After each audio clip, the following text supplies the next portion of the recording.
नमस्कार, Weaver 24 news में आपका स्वागत। मैं हूं रेती। आइए देखते हैं क्या है आज की प्रमुख खबरें। पतंग के माझे में फंसने से युवक घायल, सड़क दुर्घटना में भाई बहन की मौत और मकर संक्रांति के मेले में सीधी जिले के 100 से अधिक लोगों को फूड पॉइजनिंग, अस्पताल में चल रहा है इलाज। इन खबरों को आगे हम विस्तार से देखेंगे। रीवा में आज चाइनीज मांझे ने एक युवक के गले में गहरी चोट की है, जिसके बाद उसे उपचार के लिए संजय गांधी अस्पताल में भर्ती कराया गया। बताया जा रहा है कि एक युवक अपने किसी काम से कहीं जा रहा था, तभी पतंग में लगी चाइनीज डोर उसके गले में फंस गई, जिसके कारण उसके गले में गहरी चोट आई और उसे इलाज के लिए संजय गांधी अस्पताल में भर्ती कराना पड़ा। दरअसल एक युवक मोटरसाइकिल वाहन से सवार होकर दोपहर समान थाना क्षेत्र पर स्थित फ्लाईओवर पार कर रहा था, तभी पास में पतंग उड़ा रहे बच्चे के मांझे की डोर नीचे हो गई और उसमें युवक का गला फंस गया, जिसके कारण उसके गले में गहरे घाव के निशान हो गए और घायल अवस्था में उसे आनन फानन में संजय गांधी अस्पताल में भर्ती कराया गया, जहां अब डॉक्टरों की देखरेख में उसका इलाज चल रहा है। मामला है, क्या घटना ये था हुई कि न्यू बस स्टैंड फ्लाईओवर का जो बोदाबाद के लिए गली जाती है समान थाने तरफ, वहाँ पे दो बालक अपनी बाइक पे सर निवास पे जा रहे थे। मैं अपने भंडारे कॉलोनी से वापस लौट रहा था, तभी इनके गले में चाइनीज मार आके फंस गया बहुत बुरी तरह से। पतंग का धागा था, कहीं से उड़ के आया था और गाड़ी इनकी और फंसा हुई गाड़ी लेके गिर भी गया। इनके इतना बुरा हाल हो गया गला कटने के बाद के लहूलुहान थे पूरा, इनका ये स्थान पूरा कटा हुआ है, ये कटा हुआ है। उस स्थिति में इनको लेके अस्पताल आया हूँ। रीवा में सरपंच ने तत्कालीन सचिव व रोजगार सहायक को हटाने की मांग की है। नौबस्ता ग्राम पंचायत के सरपंच अनीश सिंह ने मीडिया को जानकारी देते हुए बताया कि मैं गांव का कोई भी काम नहीं कर पा रहा हूं। मेरे काम में तत्कालीन सचिव व रोजगार सहायक बाधा डाल रहे हैं। वह मुझे कठिनाइयों का सामना करना पड़ रहा है। वहीं इनके द्वारा शासन का लाभ देने के लिए लगातार पैसे की मांग की जा रही है, इसलिए इनके कारण तत्काल निर्माण नहीं कराया जाएगा। वहीं इन्हीं लोगों द्वारा कमीशन की मांग की जाती है। वहीं गांव वालों के द्वारा भी मीडिया को जानकारी देते हुए बताया गया कि नौबस्ता ग्राम पंचायत में कोई भी काम नहीं हो रहा। देखिए सरपंच और गांव वालों ने तत्कालीन सचिव व रोजगार सहायक पर क्या आरोप लगाए। पंचायत से संबंधित पूर्व सरपंच, सचिव, रोजगार सहायक और सरपंच सचिव यहाँ हमेशा भ्रष्टाचार में लिप्त थे। आज दिनांक तक किसी भी प्रकार की उनके द्वारा कार्रवाई नहीं की गई थी पूर्व सरपंच, सचिव, रोजगार सहायक द्वारा। लेटेस्ट में जो नए सरपंच आए हैं उनके द्वारा जब कार्य किया जा रहा है, तब उनके ऊपर जो है तो ब्लेम लगाया जा रहा, अवरोध उत्पन्न किया जा रहा, भुगतान न करना, ये भी कहा जा रहा है कि निर्माण कार्य नहीं हुए। मौके पर निर्माण कार्य यहाँ जो 20 वर्ष में नहीं हुए थे, वो आज दिनांक को देखने को मिल रहा है। इसके पहले भी जो है तो रोजगार सहायक को निलंबित कर दिया गया था, फिर राजनीतिक संरक्षण के कारण उन्हें जो है तो वापिस ले लिया गया। इसके बाद जांच भी हुई 1-2 बार, तो उसमें जांच में भी इनको जो है तो दोषी करार दिया गया, लेकिन फिर बहाल कर दिया गया। अब लेटेस्ट में अभी जो जांच हुई है उसमें जो है तो 19,67,000 कुछ रुपए की रिकवरी आई है लगभग, लेकिन उसमें रोजगार सहायक को बचा दिया गया है। जबकि इसकी न्याय उचित यदि जांच की जाएगी तो 60 से 70 लाख का भ्रष्टाचार है और इसमें जो है तो संपूर्ण लिप्त है। पूर्व सरपंच, पूर्व सचिव, रोजगार सहायक सारे लिप्त है। अतः मेरा निवेदन ये है कि शासन प्रशासन से कि जल्द से जल्द इसका निराकरण कराया जाए और न्याय उचित जांच कराई जाए। हमारा नाम लीलावती साकेत है। ग्राम नौबस्ता पंचायत में हम काम किए हैं। हमारा मजदूरी अभी तक का नहीं मिला है, 2 महीना हो गए। ये काहे कौन नहीं कर रहा पेमेंट? सरपंच बोल रहे हैं कि सेक्रेटरी साहब नहीं कर रहे हैं। हम लोग सरपंच से पैसा मांगते हैं तो कहाँ से दें? मैं ग्राम नौबस्ता पंचायत का हूँ और 2-3 माह पहले हमारे सरपंच अनीश सिंह ये जो ग्राम पंचायत का विकास करवाए थे, जैसे सफाई अभियान हो गया, ग्राम पंचायत का रोड हो गया, पंचायत भवन में पेपर ब्लॉक लगा, पंचायत भवन बनाई गई और हम खुद उसमें सुपरवाइजर थे। 22-23 आदमियों को लेके काम कराते थे। आज तक हम लोगों को पेमेंट नहीं मिला। क्या नाम है, कौन सा गांव है ये? जगदीश साकेत नौबस्ता। ये एक शिकायत पत्र दिया गया है कलेक्ट्रेट कार्यालय में, आपके दस्तखत है, आप लिखी थे क्या? मैं अनपढ़ था, मैं साइन करना जानता हूँ। हमसे बोले कि जो तुम्हारी रोड बनी है उसमें हमारा पैसा रुका है तो उसमें आप साइन कर दो। मैं नहीं समझ पाया कि मतलब एक क्लेम वाला साइन हमसे करवा रहे हैं, ठीक ना। तो मैं बोला कि हम ड्यूटी में थे, बोले कि जगदीश थोड़ा आओ, मेरा थोड़ा बताइए चाचा, ये कौन सा गांव है, क्या नाम है आपका? हमारा ग्राम नवस्था क्या नाम है आपका? राम प्रकाश पांडे। बताइए क्या शिकायत किए हैं आप? हम हैंडपंप के लिए, हमारे द्वारे में हैंडपंप था सरकारी, उसमें अजय बहादुर मोटर डाल लिया है, हैंडपंप भी कर डाला। आज 3-4 साल से वो डाले हुए, आदेश होने के बावजूद वो नहीं निकाल रहा। अजय बहादुर कौन है? हमारा भतीजा। बताइए क्या नाम है, कौन सी पंचायत है ये? मेरा नाम मनीष सिंह है, मैं ग्राम पंचायत नवस्था का सरपंच हूँ।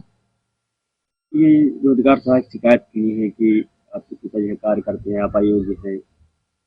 देखिए, ये सब बातें झूठ और अफवाह फैलाई जा रही है। मैंने ग्राम पंचायत तो नवस्था में कई कार्य करवा दिए हैं। चबूतरा निर्माण का, पंचायत भवन का मरम्मत कराया, पेवर ब्लॉक लगवाया, प्राथमिक शाला में, पंचायत भवन में। मैंने पंचायत भवन से शुक्लान टोला की रोड बनाई।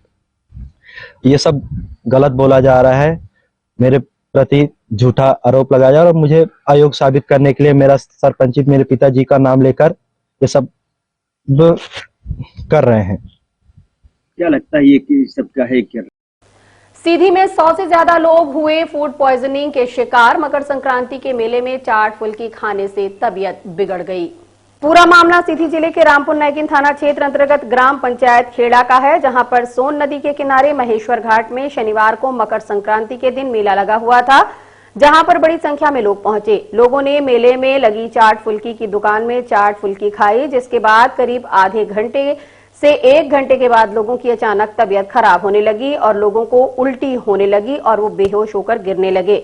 घटना की जानकारी लगते ही मौके पर अफरा तफरी का माहौल निर्मित हो गया। तबीयत बिगड़ने के बाद परिजनों ने उपचार के लिए नजदीकी रामपुर नैकिन के सामुदायिक स्वास्थ्य केंद्र में सभी को भर्ती कराया, लेकिन फूड पॉइजनिंग के शिकार लोगों की संख्या इतनी ज्यादा थी कि बेड तक नहीं उपलब्ध हो पा रहे थे। कुछ मरीजों को चुरहट के सामुदायिक स्वास्थ्य केंद्र में भर्ती कराया गया, जबकि जिन लोगों की हालत गंभीर थी उन्हें इलाज के लिए रीवा के संजय गांधी अस्पताल में भर्ती कराया गया।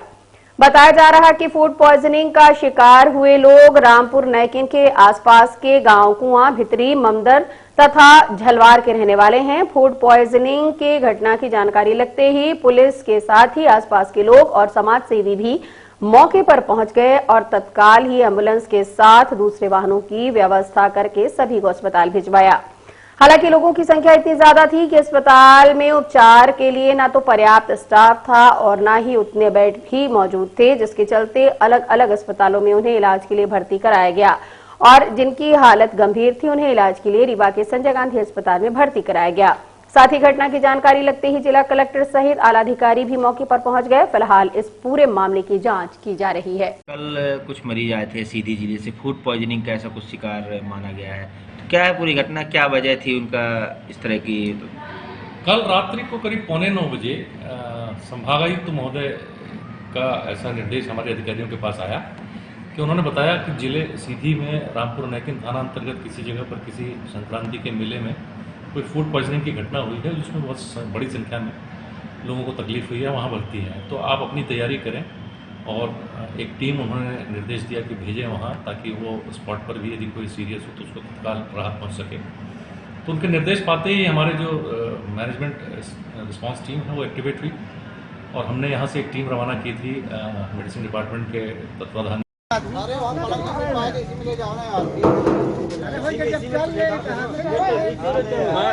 इसी में डालो, इसी में डालो।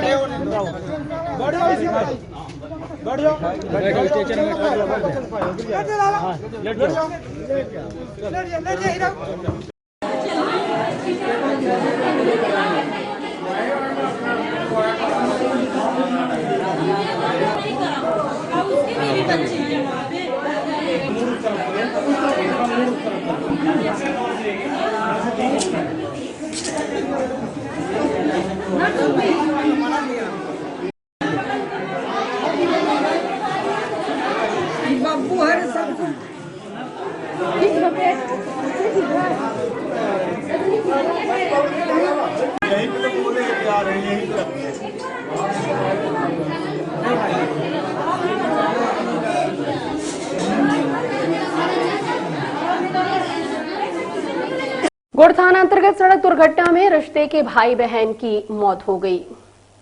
गुड़ थाना क्षेत्र अंतर्गत बाईपास में बीती रात्रि बुलेरो और बाइक की जोरदार टक्कर हो गई। घटना के बाद आसपास के लोगों को जानकारी हुई तो मौके पर पहुंचे और दोनों घायलों को उपचार के लिए अस्पताल पहुंचाया गया, जहां संजय गांधी अस्पताल के चिकित्सकों ने युवक दीपक को मृत घोषित कर दिया, जबकि गंभीर रूप से घायल युवती शिखा केवट का उपचार चल रहा था। उपचार के दौरान शिखा ने भी जिंदगी से हार मान ली और उसकी मौत हो गई। घटना की जानकारी लगते ही परिवार में कोहराम मच गया। बताया जाता है कि दोनों मृतक रिश्ते में भाई बहन हैं। शिखा केवट भीटी की रहने वाली है, जबकि उसका ममेरा भाई दीपक कोष्टा का रहने वाला है। एक ही बाइक में दोनों लौट रहे थे, तभी बुलेरो चालक ने लापरवाही पूर्वक वाहन चलाते हुए गुड़ बाईपास में उन्हें टक्कर मार दी। कल रात एक्सीडेंट हुआ है, कितने लोग की मौत हुई? कल रात्रि को गुड़ थाने के समीप गुड़ बाईपास पर एक मोटरसाइकिल और एक जीप बोलेरो में टक्कर हुई थी, जिसमें घायल हुए थे एक पुरुष और एक महिला थी। पुरुष की तो हमारे यहाँ मृत अवस्था में लाया गया था। मुझे लगता है संभवतः घटनास्थल पर ही मृत्यु हो गई थी उसकी। 25 वर्षीय युवक था और इसको रात को 8:30 बजे के आसपास लाया गया हमारे यहाँ। और महिला जो थी वो बहुत गंभीर घायल थी, शिखा केवट नाम था उसका, और उसकी भी इलाज के दौरान चूँकि बहुत गंभीर थी तो बचा नहीं पाए और वो 11:30 बजे उसकी भी मृत्यु हो गई। और हम मिलते एक छोटे से ब्रेक के बाद। हड्डी जोड़ एवं रीढ़ रोग तथा स्त्री रोग एवं प्रसूति रोग का इलाज एक ही छत के नीचे। विघ्नहर्ता hospital and trauma centre, hotel landmark के पास, रतहरा, रीवा। डॉक्टर संतोष सोनी, पूर्व चिकित्सक, बॉम्बे हॉस्पिटल, मुंबई। हड्डी जोड़ एवं रीढ़ रोग विशेषज्ञ, छोटे चीरे एवं दूरबीन विधि द्वारा हाथ तथा पैर की हड्डियों का ऑपरेशन। गठियाबात, जटिल एवं बिगड़े हुए फ्रैक्चर का बेहतर इलाज करते हैं डॉक्टर संतोष सोनी। विघ्नहर्ता हॉस्पिटल ट्रॉमा सेंटर में ही स्त्री एवं प्रसूत रोग विशेषज्ञ डॉक्टर शैलजा सोनी भी उपलब्ध हैं, जिनकी देखरेख में नॉर्मल डिलीवरी, सिजेरियन ऑपरेशन एवं बच्चेदानी से संबंधित ऑपरेशन की बेहतर सुविधा। संतानहीन दंपत्ति तत्काल संपर्क करें। विघ्नहर्ता hospital and trauma centre, hotel landmark के पास, रतहरा, रीवा। सुविधाजनक एवं सफल इलाज हेतु आज ही संपर्क करें। विघ्नहर्ता hospital and trauma centre, hotel landmark के पास, रतहरा, रीवा। मोबाइल नंबर 7828781983 अथवा 8462956774 पर। मकर संक्रांति के शुभ अवसर पर पतंग प्रतियोगिता का आयोजन किया गया। टीआरएस कॉलेज के मैदान में आज मकर संक्रांति के शुभ अवसर पर पतंग प्रतियोगिता का आयोजन किया गया, जिसमें बच्चे, बूढ़े और जवान सभी ने हिस्सा लिया। इस दौरान 6 फुट की बड़ी पतंग को उड़ाया गया, जो लोगों के लिए कौतूहल का विषय रही। प्रतियोगिता के संबंध में हमने आयोजक मंडल से बात की। आज यह पतंग प्रतियोगिता का आयोजन कराया जा रहा है, क्या उद्देश्य? ये हर साल की तरह इस साल भी मकर संक्रांति का त्योहार हिंदू धर्म परिवार के द्वारा कराया जाता है और उसी में ये आज सारे बच्चे आए हुए हैं, बड़े बूढ़े सब प्रकार की पतंग यहाँ उड़ रही है। एक ये बड़ी पतंग बना के लाई गई है राजघाट क्लब के सौजन्य से, जिसमें राम रतन केवट, सुनील अग्रवाल जी हैं और हमारे सुशील बड़ोरिया जी हैं और दिलीप ठहरवानी जी हैं। सब लोगों के प्रयास से ये एक बड़ी सी पतंग बनाई गई। 2 पतंगें बनाई गई, एक 6 फुट की है, एक 4 फुट की है, जो यहाँ उड़ रही है। आप लोगों ने देखा होगा, ये बहुत बड़ी पतंग है। शायद रीवा में पहली बार इतनी बड़ी पतंग किसी ने देखा हो। स्कोर की जरूर देखा है 7 रन 3 विकेट के नुकसान पे जो शिवाजी ट्रॉफी क्रिकेट टूर्नामेंट के 18वां सीजन।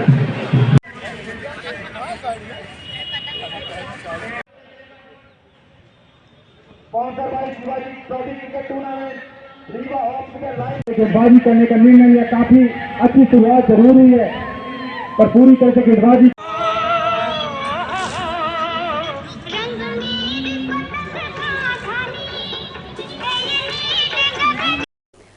आज की खबरों में बस इतना ही। नई खबरों के साथ हम फिर से होंगे हाजिर। इजाजत दीजिए रीति को। नमस्कार।